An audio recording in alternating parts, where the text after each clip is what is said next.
kung saan marami nang nagtitinda at namimili ng bulaklak at kung ano pa para sa Valentine's Day. Alright, let's go here. Magkano natin?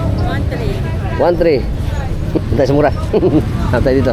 Magkano yung ganito ate? 250 po. Tayo sa mura-mura. Tayo.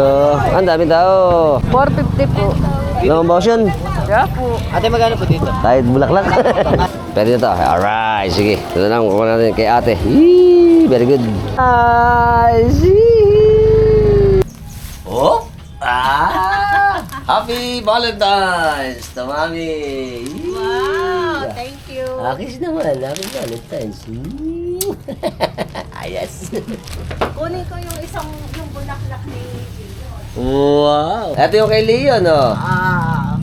Happy Valentine's. Ganda naman, no? Ayos ba? Thank you. Pagigising ko lang. Siyempre, kunin ko na rin yung pagkakataon ito para batiin kayong lahat ng Happy Valentine's Day.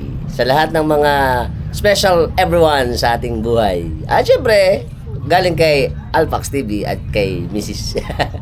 Happy Valentine's. Sana mag-enjoy kayo. Happy Valentine's. Bye-bye.